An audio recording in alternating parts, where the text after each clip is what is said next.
guys, it's Vanessa here from My Little Wildling, and in today's video I'm going to be doing a review of the Pikler Triangle and the Montessori Arch.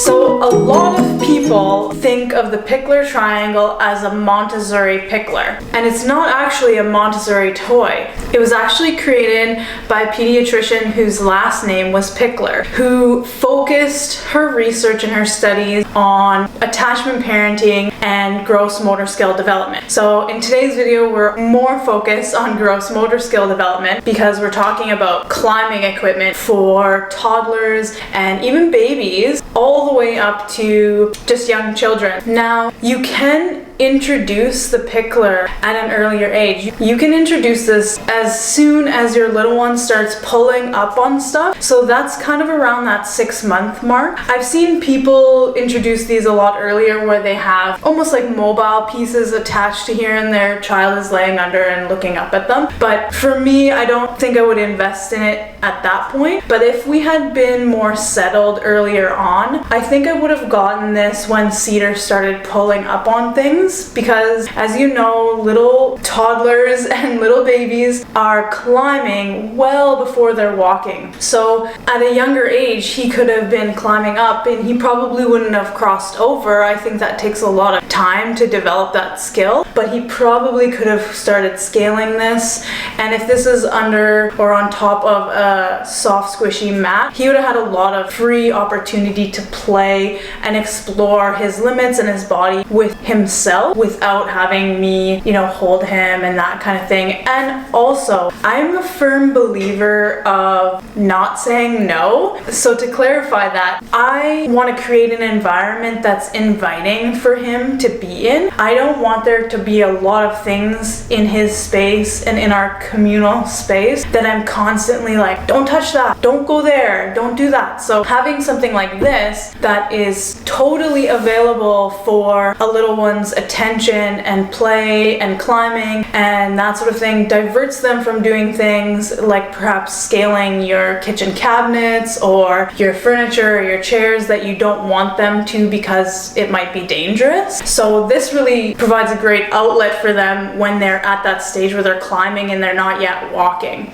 When we introduced it at 2, it took him a little while to get over the top. And I think that doesn't really matter whether your child is 2 or 6, because we've had our nieces and nephews come over and they're quite a bit older than Cedar, and even they had to be shown how to climb over it because they just weren't introduced to that. So it takes some learning and some skill even if your child's 5 or 6. However, when we did introduce him at 2, he was a little bit overwhelmed with the Pikler, and so what he wanted to do was go down the slide.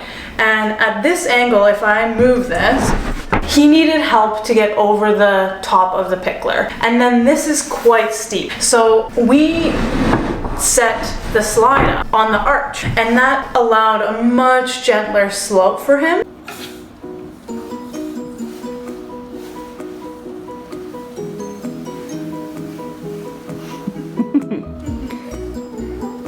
You did it! Do it again. Do it again.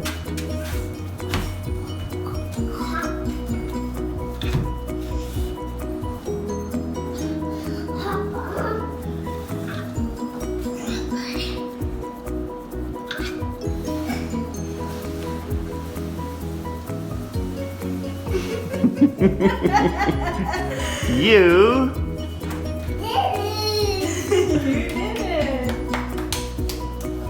And as you can see, I've got the slide set up going from the Pikler to the arch. And this is kind of a configuration that we do a lot, and Cedar really likes doing that. We also pair this with his wobble board. So we might have this set up like this with the slide, and then it goes to the wobble board, and then into the Love Every play tunnel. And we've got a whole obstacle course set up right there. In addition to the gross motor skill development, your child is going to be exercising their skills in their hand-eye coordination. They're going to be exercising their problem-solving skills. They're going to be able to push their own limits in a way that they feel comfortable. For instance, when you're out at a playground, that can seem really daunting to a small little person, especially if there's a lot of children running around. I know Cedar just sits back and he just watches everything.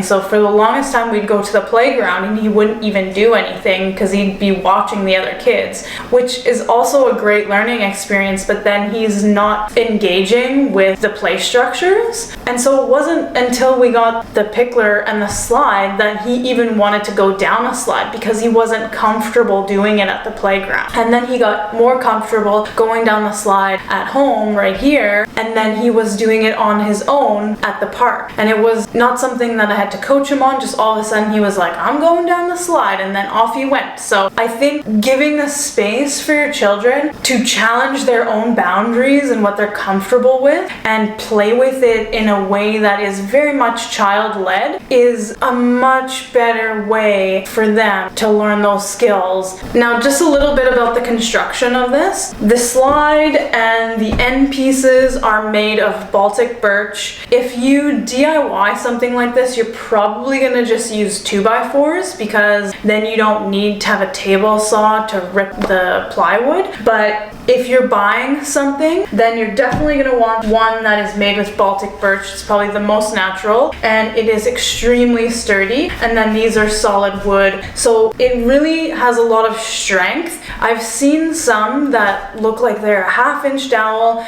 and then the bracing piece is just like an inch and a half thick. I don't think that that is safe in the long run. Maybe when your child's really little, but as your child grows, they're gonna grow out of that really quickly.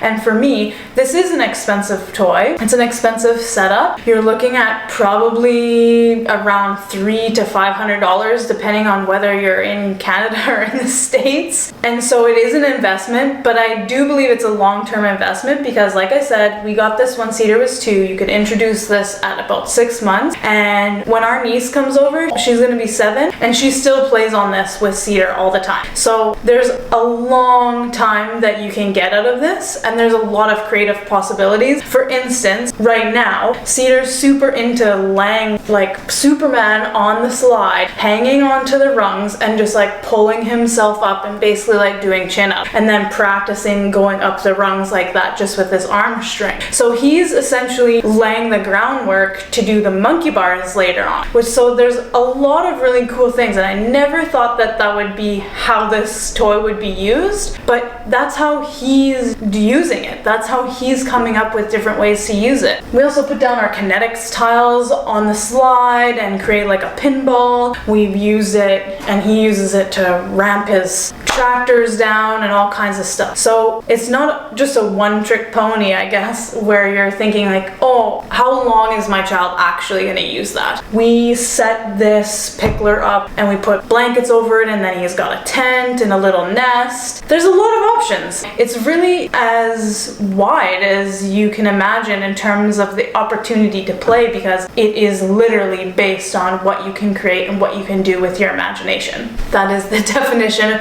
of open-ended play. In terms of size for your Pikler, this is 30 inches tall and I don't think you would want to go anything less than that because it is going to limit the time that your child will play with it. If it's only this tall, it's not going to be as fun. The slide's not going to be as fun because it's going to be more shallow. So 30 inches I think is a minimum. I don't know how much taller you would want to go because then the slide is going to be extremely steep and then also that's a much larger item that you're going to have to store. Piklers come in, well, this one in particular is fixed, which means the arms don't move. If we want to store this, then we have to literally take the bolts out if we want to store it flat. That was not really a smart move on our part, but we were so excited I overlooked whether or not this was a fold-up one. So I highly recommend getting one that folds, where this leg folds next to this one